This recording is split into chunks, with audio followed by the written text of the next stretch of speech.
There was a time, not that long ago, when pulling into a truck stop felt like arriving home. Not a parking lot, not a fuel station, but a proper rest haven built by and for the road warriors of Britain. You'd ease off the A1 or M6, swing your rig through the graveled lot, and find yourself surrounded by the familiar sights and smells of the golden age of trucking. The glow of sodium lights bouncing off chrome grills, the warm fog of chip grease and diesel in the air, doors slamming, boots crunching gravel, laughter spilling out of diner doors. This was the 1990s, when the truck stop wasn't just a pit stop, it was a culture. Drivers knew each other by name, or by truck, or by reputation. You didn't need a reservation, you didn't need an app, you just rolled in, parked up, and walked into a world that knew exactly who you were. Inside, real food, real mugs of tea, thick plates, proper full English breakfast that slapped harder than a V8 on a cold morning. No QR codes, no overpriced paninis, just fried bread, beans, bacon, and chat. You'd see regulars locked into the same corner booth, recounting stories of blown turbos and wild winter runs, young lads getting tips from old-timers over a pint, mechanics offering advice mid-bite. It was gritty, it was loud, but it was home. Every stop had a character. Some were massive, near mini villages with dozens of bays, arcades, and bunkhouses. Others were tiny pull-ins off B-roads that served the best bacon buddies in the country. There was the famous Charnock Richard, open 24 hours, with a lorry park that lit up like a Christmas tree by 8 p.m., or the legendary Blue Boar, where drivers swore the pies were sent from heaven, and you could always find someone to swap tails with over a Raleigh. Each stop had its quirks, its menu, its code of conduct, and God help you if you parked like a Muppet. Respect ran deep. You didn't have to say much. A nod, a wave, a short grunt. It was all that was needed. CB radios crackled constantly. That's how the real news spread. Traffic ahead, police with a speed trap, laybys to avoid, or just chatter to kill the loneliness on a long overnight haul. You'd hear voices from all over the country bouncing off the ether like ghosts of the road. A familiar handle calling in, that was like bumping into a mate at the pub. And at the stop, if that same bloke walked in, you bought him a brew, because that was the code. The shops inside weren't selling travel pillows and soy protein shakes. Nah, you had racks of proper trucker gear, high-vis vests, load straps, ratchets, fuses, fog lights, sockets. Need a new mud flap or wiper blade? They had it. Some even carried CB antenna kits, oil drums, and kettle leads. And always, a wall of trucker magazines, model lorries, and maybe a cheeky pinup calendar behind the counter. The counter staff knew the regulars. Some drivers had tabs, others just shouted the usual, and it landed in front of them before they sat down.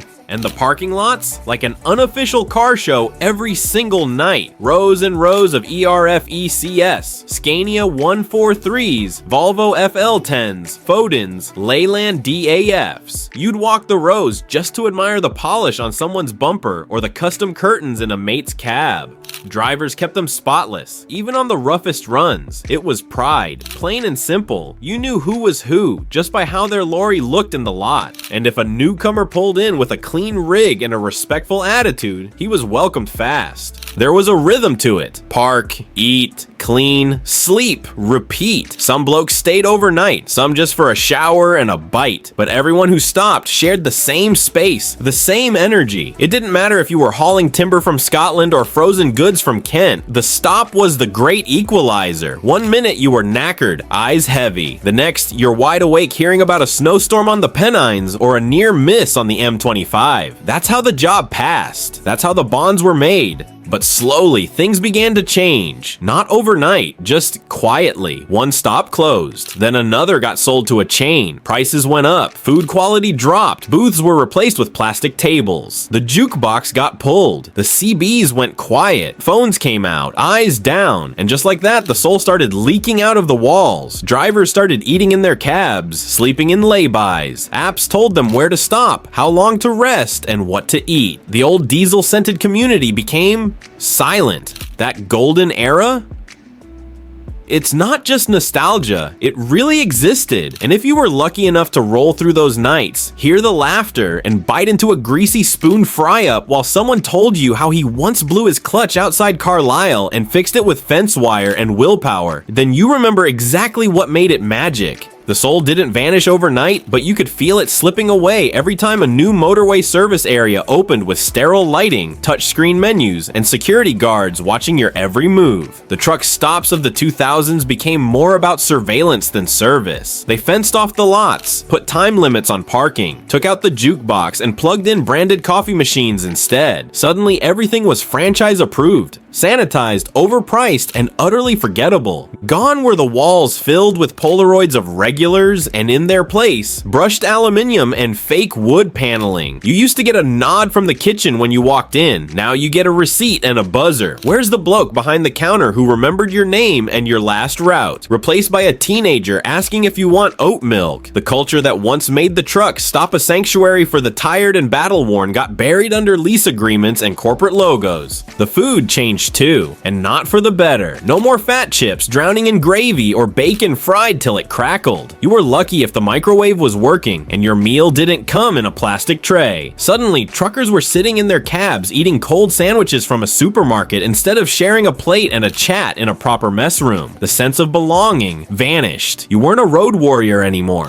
You were a customer, and barely that. And it wasn't just the places that changed. The drivers did too. Newer drivers came up in a world of sat-navs and Google reviews. They never learned to rely on CB radio or handwritten directions. They didn't stop to chat unless it was online. They parked, plugged in their phones, and scrolled. Not their fault, really. It's just the world moved on. But in doing so, something essential got lost. That brotherhood, that shared misery, that strange joy of eating a rock-hard steak pie at 2 a.m. with a bloke who'd just driven 600 miles through wind and hail. Ask an old hand today where the best stops are and he'll go quiet for a second. Then he might name one or two still hanging on. Little family-run spots hanging by a thread somewhere off the A47 or hiding along the back roads near Shropshire. But even those are disappearing. Planning laws, fuel prices, and the rise of massive logistics hubs have bulldozed most of the independents. And the ones that remain, you better believe the drivers protect them like gold. There used to be road etiquette too. You flashed a guy to let him in. You gave a hand signal if there was trouble ahead. You shared tools, lent parts, pushed someone's starter with your own battery if it came to it. That doesn't happen much anymore. The sense of community has been replaced with a kind of digital distance. Everyone's on their own schedule, chasing their own delivery app, avoiding fines, and trying to squeeze every minute out of a tacho clock.